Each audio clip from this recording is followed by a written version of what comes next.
Hi friends, welcome back to smart home maker. నేను మీ స్వప్న. ఇవాళ నేను చామదుంపలు గోంగూర కర్రీతో మేము ముందుకు వచ్చేసాను.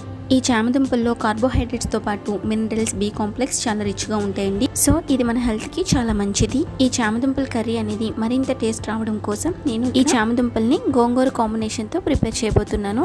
సో ఇంకా లేట్ చేయకుండా వీడియోలోకి వెళ్ళిపోతాం. ఇక్కడ నేను 150 గ్రామ్స్ చామదుంపలను తీసుకొని ముందుగా ఉడికించుకొని వాటిని పీల్ ఆఫ్ చేసేసుకొని ఈ విధంగా ముక్కల కింద కట్ చేసుకొని పక్కన పెట్టుకున్నాను. అదేవిధంగా ఒక మీడియం సైజు గోంగూర కట్ట ఆకులను తీసుకొని ఉడికించుకొని పక్కన పెట్టుకున్నాను. అదేవిధంగా ఒక మీడియం సైజ్ ఆనియన్ తీసుకొని ఈ విధంగా చిన్న ముక్కలు కట్ చేసుకొని పక్కన పెట్టుకున్నాను. ఒక 4-5 పచ్చిమిర్చిని తీసుకొని చిన్న చిన్న ముక్కల కింద కట్ చేసుకొని వాటిని కూడా పక్కన పెట్టుకోవాలి. అదేవిధంగా 1 టీ స్పూన్ అల్లం వెల్లుల్లి పేస్ట్ని కూడా పక్కన పెట్టుకోవాలి.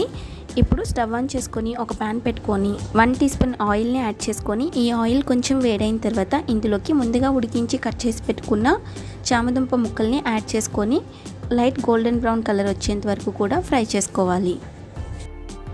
ఈ విధంగా ఫ్రై అయిన తర్వాత వీటిని ఒక బౌల్లోకి ట్రాన్స్ఫర్ చేసుకొని పక్కన పెట్టుకోవాలి. ఇప్పుడు ఇదే ప్యాన్లోకి 1 టీ స్పూన్ ఆయిల్ని యాడ్ చేసుకొని ఈ ఆయిల్ కొంచెం వేడైన తర్వాత ఇందులోకి 1/2 టీ స్పూన్ ఆవాలు, 1/2 టీ స్పూన్ జీలకర్ర, ముందుగా కట్ చేసి పెట్టుకున్న ఆనియన్ పీసెస్ని కూడా యాడ్ చేసుకొని అదేవిధంగా పచ్చిమిర్చిని కూడా యాడ్ చేసేసుకొని ఒకసారి ఈ విధంగా బాగా కలుపుకొని ఇప్పుడు ఇందులోకి ఒక 1/2 టీ స్పూన్ సాల్ట్, ఒక 1/2 టీ స్పూన్ పసుపు యాడ్ చేసుకొని ఈ ఆనియన్స్ ఇవన్నీ కూడా ట్రాన్స్పరెంట్గా ఫ్రై అయ్యేంత వరకు కూడా ఫ్రై చేసుకోవాలి. ఈ విధంగా ఆనియన్స్ అనేవి ట్రాన్స్పరెంట్గా ఫ్రై అయిన తర్వాత ఇప్పుడు ఇందులోకి ఒక 1/2 టీ స్పూన్ అల్లం వెల్లుల్లి పేస్ట్ని కూడా యాడ్ చేసుకొని పచ్చివాసన పోయేంత వరకు ఫ్రై చేసుకోవాలి. ఇప్పుడు ఇందులోకి ముందుగా మనం ఉడికించి పెట్టుకున్న గోంగూరని కూడా యాడ్ చేసేసుకొని మొత్తం ఆయిల్ అనేది బయటకు వచ్చేంత వరకు కూడా మనం ఫ్రై చేసుకోవాలి.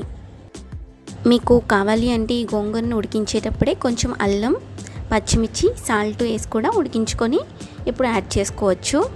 సరే, ఇప్పుడు ఈ విధంగా ఆయిల్ అనేది బయటకు వచ్చేంత వరకు మనం ఫ్రై చేసుకోవడానికి కనీసం 5 నుండి 7 నిమిషాల టైం అయినా పడుతుందండి. ఈ విధంగా బాగా ఫ్రై చేసుకుంటేనే మనకి కర్రీ అనేది టేస్ట్గా ఉంటుంది.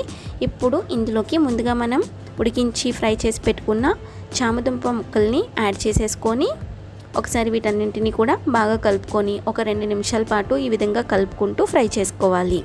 ఇప్పుడు ఇందులోకి 1 teaspoon salt, 1 teaspoon కారం, 1 టీ స్పూన్ ధనియాల పొడి యాడ్ చేసుకొని ఇవన్నీ బాగా కలిసే విధంగా కలుపుకోవాలి.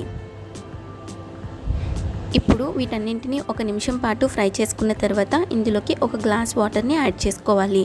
అంటే ఒక 150 ml వాటర్ని యాడ్ చేసుకొని మొత్తం కలిసే విధంగా బాగా కలుపుకొని ఇప్పుడు ఒకసారి సాల్ట్ అనేది సరిపోయిందో లేదో చూసుకొని సరిపోకపోతే అడ్జస్ట్ చేసుకోండి. ఇప్పుడు మూతను పెట్టుకొని స్టవ్ని మీడియం ఫ్లేమ్లో పెట్టుకొని ఒక 5 మినిట్స్ పాటు కుక్ చేసుకోండి. ఆ తర్వాత లో ఫ్లేమ్లో పెట్టుకొని ఒక 5 మినిట్స్ పాటు కుక్ చేసుకుంటే మీకు కర్రీ అనేది ఈ విధంగా రెడీ అయి ఉంటుంది. అంతే ఫ్రెండ్స్, మన ఎంతో టేస్టీ అండ్ హెల్దీ గోంగూర చామదుంపల కర్రీ అనేది రెడీ అయిపోయింది. ఇప్పుడు మనం స్టవ్ని ఆఫ్ చేసేసుకొని సర్వ్ అవుట్ చేసుకోవడమే. ఓకే ఫ్రెండ్స్, మీకు కానీ వీడియో నచ్చినట్టయితే తప్పకుండా లైక్ చేసి కమెంట్ సెక్షన్లో కామెంట్ చేయండి. అదేవిధంగా మీలో ఎవరైనా ఫస్ట్ టైం మన ఛానల్ చూస్తున్నట్లయితే తప్పకుండా సబ్స్క్రైబ్ చేసుకొని పక్కనే ఉన్న బెల్ ఐకాన్ని క్లిక్ చేయండి. నేను కొత్తగా పెట్టే వీడియోస్ మిస్ అవ్వకుండా మీకు నోటిఫికేషన్ రూపంలో వచ్చేస్తాయి. Thank you for watching. Bye.